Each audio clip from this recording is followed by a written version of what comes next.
யாழ் சமையல் அன்பு உள்ளங்களுக்கு இனிய இந்நேரம் வணக்கம். இன்றைக்கு நாங்கள் ரவையும் ஆட்டா மாவும் சேர்ந்து தோசையும் அதோடு அதுக்கேற்ற ஒரு சின்ன இறைச்சி கறியும் காய்ச்ச போகிறோம். வாங்க பார்ப்போம். ரவை அவிக்காத பச்சை ரவை, இது ஆட்டாமா. இது ஆட்டாமா நாங்கள் அரிசி வாங்கி திரிச்சது. சித்தல் மிளகாய் 4, மிச்சம் உள்ளி வச்சுருக்கிறோம், கொஞ்சம் மஞ்சள். இதுதான் மஞ்சள், உப்பு, இவ்வளோதான் தோசைக்கு. இது சின்ன ஒரு இறைச்சி கறி ஆற்ற போகிறோம். இறைச்சி, வெங்காயம், பச்சை மிளகாய், தேங்காய்ப்பூ, இஞ்சி உள்ளி, பச்சை மிளகாய், கராம்பு, ஏலக்காய், கருவா வச்சுருக்கிறோம். அதோட கருவேப்பிலை, ஜால் சமையல் தூள், உப்பு, பெருஞ்சீரகம், எண்ணெய். வாங்க எப்படி செய்யலான்னு பார்ப்போம். இது இப்போ நாங்கள் இந்த ரவையை முதல் போட போகிறேன். வேறு ஒன்றுமே போடாதீங்க. ரவையும் இதுக்கேற்ற இந்த கறிக்கேற்ற கொஞ்சம் உப்பு, இந்த தோசைக்கேற்ற உப்பு, மஞ்சள் தூள், தண்ணி ஒன்றும் விடாதீங்க. இது கூட நீரிழிவு நோயாளருக்கு திறமான சாப்பாடு. இந்த உள்ளியேன்னு இதில் போடுறோம். ஒரு சொட்டு தண்ணியும் விடாதீங்க, ஒன்றுமே விடாதீங்க. நான் அரைச்சி போட்டு உங்களுக்கு என்ன மாதிரியாரு காட்டுறேன். வாங்க பாருங்க. இந்த நாங்கள் இப்போ உள்ளி போட்டு நாங்களோ போட்டு இதுக்கும் இருக்காது. இனி அடுத்தது தண்ணி போட்டு அரைக்க எல்லாமே போயிடும். இது பகல் முழுக்க கடையில் கண்ட சாப்பிட்ற பிள்ளைகளுக்கும் இரவில் நீங்கள் வீட்டை வந்தோடனே இந்த உள்ளியில் போட்டு செய்து கொடுத்தீங்கன்னா கொலஸ்ட்ரால் அதுக்கு நல்லா. இது இனி நாங்கள் இதுக்குள்ள இந்த ஆட்டா மாவை போட போகிறேன். ஒரு சுண்டு போடலாம். இது நீங்கள் விரும்பின அளவு போடலாம். ரவையை கூட்டி இதை குறைக்கலாம். எவ்வளோ தண்ணி போடுறான்னு பார்ப்போம். வேறுங்க ஒரு பணி வட்டுருக்கு. இந்த மாதிரி கொஞ்சம் மெத்தையும் விடுவோம். இது வந்து நாங்கள் ஒரு 10 இதை கரைச்சி வச்சு போட்டு நாங்கள் கறியை காய்ச்சிட்டு இதை சுட. சரி, இரவிரவாக ஊறணும் மட்டும் இல்லை. இப்போ 1.5 பணி விட்டுருக்குறேன்னு வேறுங்க அரைச்சி கொண்டு வரேன். காணும் 1.5 டம்ளர் தண்ணி விட்டுதான். இப்போ இது நாங்கள் சுடைக்குள்ள இருக்கமாக இருந்தால் கொஞ்சம் தண்ணியாக விடுவோம். உள்ளியெல்லாம் நான் அது தலையையும் வெளித்தோலையும் தான் உரித்தேன். நான் மற்ற ஒன்றும் இருக்கல. அந்த உள்பக்கம் இருந்த தோலெல்லாம் இருந்தது. அது நல்லதுன்னு சொல்லுவேன். இப்போ இதுக்கெல்லாம் கட்டியாக தான் இருக்குது. நாங்கள் எனக்கு தண்ணி விட்டு அப்போ எடுத்த தண்ணியை விட்டு கரைப்போம்.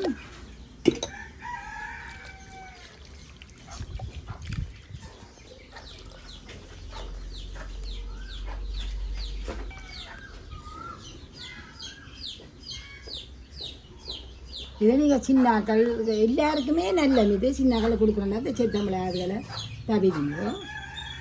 மற்றபடி நல்ல மனமாயும் நீங்கள் சுடையக்குள்ள தெரியும், உங்களுக்கு நல்ல வாசமாயும் இருக்கும்.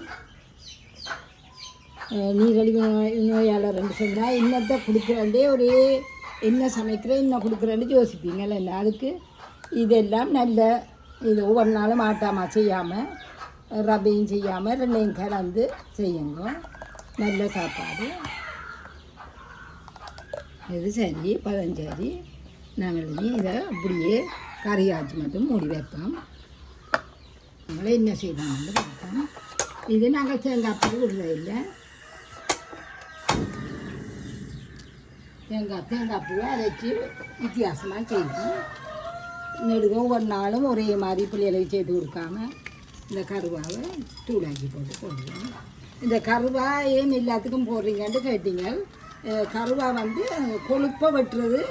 எல்லோரும் இந்த கருவாவை பிடிக்க வேணா அவிச்சே குடிக்கலாம். கொழுப்பை கரைக்கக்கூடியது கருவா. இப்போ நாங்கள் இது வரப்பட்டோன்னே இந்த அடுப்பை நிப்பாட்ட போகிறேன். மேங்கோ அடுப்பை நிப்பாட்டி போட்டு இதுக்குள்ள நாங்கள் வழக்கமாக போகிறோம். இது கொஞ்சம் மண்டபடியாக நான் இன்றைக்கி 2 அரண்டி ஓட போகிறேன். காணும் இதையும் ஒரு அந்த சூட்டில் வறுத்து போட்டு எடுப்போம்.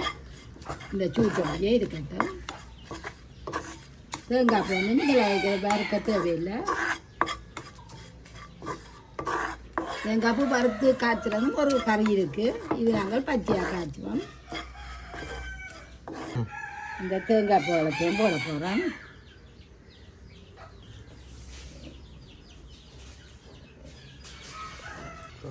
இதுக்குள்ள இந்த நாங்கள் இப்போ வறுத்தமே கருவாயிலம், கராம்பு, கருவேப்பில்லை, மற்றது எங்களோட சமையல் தூள், ஜால் சமையல் தூள். இந்த ஜால் சமையல் தூள் ஒரு இதுவும் இல்லை, நாங்கள் ஜாழ்ப்பாணத்தில் வறுத்து திரிக்கிற எங்களோட ஜால் சமையல் தூள். ஒவ்வொருத்தரும் ஒவ்வொரு மாதிரி திரிப்பாங்க. இது நாங்கள் இப்படித்தான் திரிக்கிறோம். நாங்கள் போட்டாங்க ஏற்கனவே தண்ணி விட்டு விட்டு நல்ல பசுந்தாக அரைக்கணும். தண்ணி விடாமல் எப்போவும் ஏதாவது சாமான்கள் நாங்கள் போட்டு அரைக்கிறோன்னா முதல் வெறுமாக சுற்றுங்கோ. அப்போ எல்லாம் பட்டு போட அரைவெடுப்போம். இந்த கருவாய் எல்லாம் கராம்பெல்லாம் நல்லா அரைவட்டுட்டு இனித்தான் நான் இதுக்கெல்லாம் தண்ணி விட போகிறேன். நல்லா இந்த மாதிரி அரைவட்டுருக்கேன். எல்லாமே நல்லபடி அரைவட்டுறோம். எப்போவுமே இன்னும் அரைக்கல நீங்கள் அதுக்குள்ளே இன்னொரு சாமான செய்யல வெறுமை அரைச்சி போட்டு அரையுங்கோ. இப்போ மட்டத்துக்கு தண்ணி விடுவோம். மட்டத்துக்கு தண்ணி விடுங்க. இதை போய் அரைச்சோம்னா நல்ல பசுந்தாக வரும். வாங்கோ, நல்லா அரைச்சிட்டு வந்தாச்சு. உங்களுக்கு இது திறக்கைக்குள்ளேயே நல்ல வாசமாக இருக்கும். இது இப்படியே இருக்கட்டும். மேலே இருக்கிறதா நாங்கள் தண்ணி ஊற்றி கழுவி சட்டிக்குள்ள விடுவோம். அடுப்பம் போட்டுவோம். இது கெதியாக சென்னை வட்டுறோம்.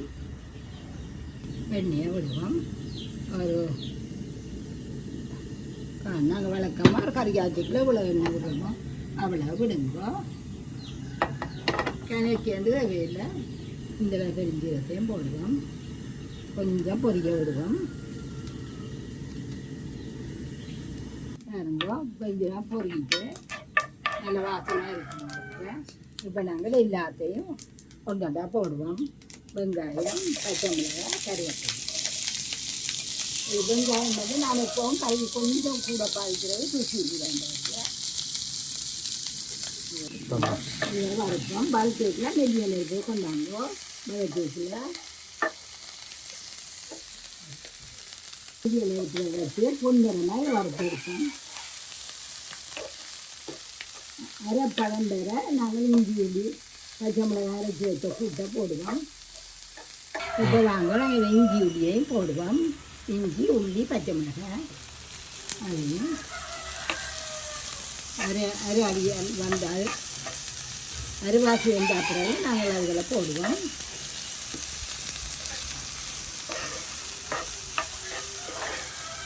நல்லா வதங்கப்பட்டு நல்ல வாசம் அடிக்குது.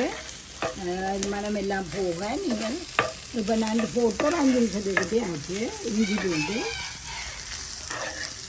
நாங்கள் இதில் இந்த இறைச்சியை போடுவோம்.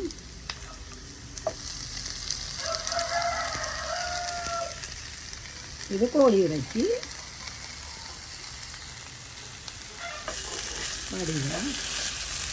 வடிவாப்பு ஆட்டி போட்டு மூடி விடுவோம். வடிவாப்பு ஊற்றி மூடி விடுங்க.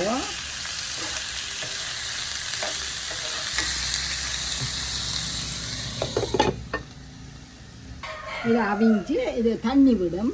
தண்ணி விட்டு தண்ணி வற்றி கொண்டு போய் என்ன செய்யறான்னு பார்ப்போம். திறந்து பார்ப்போம். தண்ணி விட்டு தண்ணி எல்லாம் வற்றி கொண்டு போகுது. நாங்கள் அரைச்ச கலவியை போட்டு அரைச்ச கலவியை விட போகிறோம்.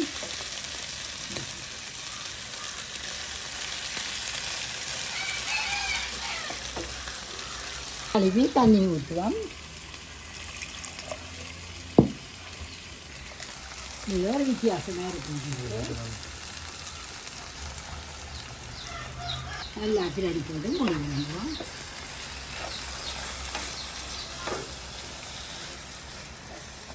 ரொட்டியல் தோசையில் எல்லாத்துக்குமே சாப்பிடணும். மூடி விடுவோம். ஒரு கிளறி போட்டு நாங்கள் உப்பை போடுவோம். இந்த நேரம் நீங்கள் தூள் காணாட்டி தூளை பார்த்து போடுங்க. கொஞ்சம் தண்ணியாக வேணுமென்னு சொன்னால் ஒரு அரை டம்ளர் தண்ணி ஊற்றுங்க. இப்படியே மூடி விடுவோம்.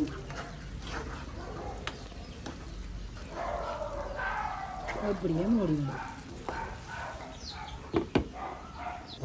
இப்போ வாங்கோ திறந்து பார்த்துட்டு நெல்லிய நெருப்புக்கு நீ விடுவோம். போல நல்லா கொதிச்சுட்டு நல்ல உங்களுக்கு துறக்கைக்குள்ளே தெரியும். நல்ல வாசமாக இருக்கும். நல்ல மெல்லிய நெருப்புக்கு மாற்றணும்.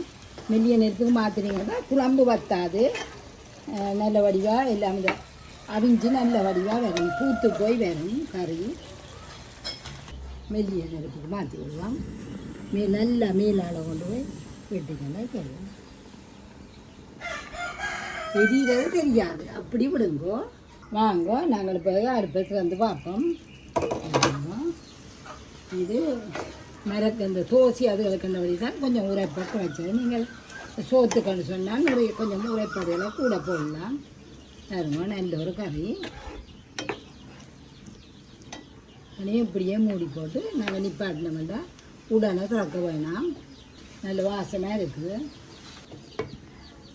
மூடி விடுவோம். மூடிட்டு தோசைக்கு ஆயத்தப்படுத்துவோம். அடுப்பை பற்ற வைப்போம்.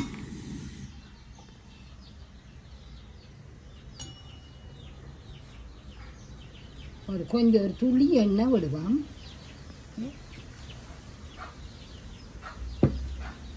வடிவாக எல்லாரும் தேய்ச்சி விடுவோம். நல்லா தேய்ச்சி விடுங்க, வடிவாக இருக்கும். இது எல்லா கல்லிலுமே சுவமாக கலரும். நீங்கள் இரும்பு சட்டிலையும் வடிவாக கலரும். வீட்டுக்கு இரும்பு சட்டிலாம் நினையமாக சுடுறேன். இது கட்டியாக இருந்துச்சுன்னா கொஞ்சம் தண்ணி அதை அளவு பார்த்து பார்த்து விடுங்கோ.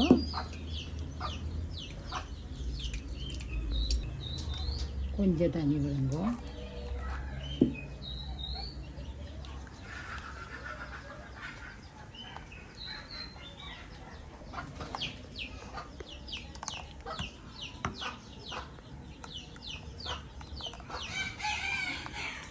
இதை பாருங்க, பனை மரத்தில் செய்திருக்கணும். இப்போ வடிவான சாமான்கள்லாம் பனை மரத்தில் செய்ய தேங்கிட்டோம். எங்கள் ஜாழ்ப்பாணத்தில்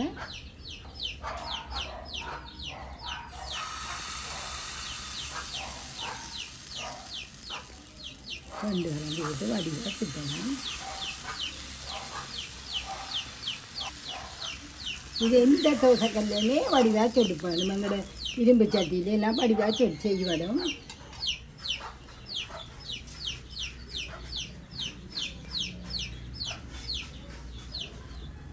அதே பார்த்தீங்கன்னா தண்டை வாட்டிலேயே கலர் வரும்.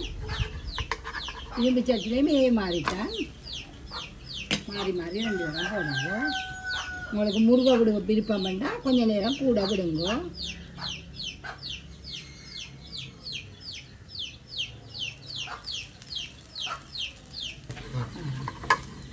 இன்னொருக்கா திருப்பி வேணுமெண்டா போடலாம். இல்லாட்டி உங்களுக்கு அப்படி இதுவும் சுடைக்குள்ள உங்களுக்கு அந்த உள்ளி மனம் நல்லா இருக்கும். உள்ளி ரொட்டி, இது உள்ளி தோசை என்றால் இதை சொல்கிறது. நீரழிவு நோயால் இருக்கலாம். நாங்கள் இன்னத்தை கொடுக்குறாண்டே ஜோதிச்சு கொண்டுருக்கோம். ஒவ்வொரு நாளும் ஒரே சாப்பாடை கொடுப்போம். எங்களுக்கும் மனதுக்கு ஒரு நிம்மதி இல்லாமல் இருக்கும். இப்படி கலந்து போட்டு செய்யக்கலாம். இது ஒரு வித்தியாசமான ருசியாக இருக்கும். நல்லா நெருப்பை நல்லா குறைச்சி போட்டு அப்படியே எல்லாத்தையும் சுட்டு எடுங்கோம். இதுக்கெல்லாம் முட்டை தோசை, முட்டையும் விட்டு முட்டை தோசையாகவும் செய்து கொடுக்கலாம். இதுக்குள்ளேயே நாங்கள் கறியையும் போட்டு ஒவ்வொரு பிள்ளைகளுக்கும் கொடுப்போம்.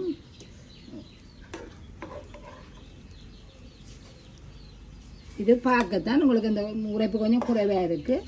ஆனால் நல்ல உரைப்பாக இருக்கும். சாப்பிட்றதுல அளவான உரைப்பாக இருக்கும். தோசைகளுக்கு சோத்துக்கு தான் கொஞ்சம் உரைப்பு கூட.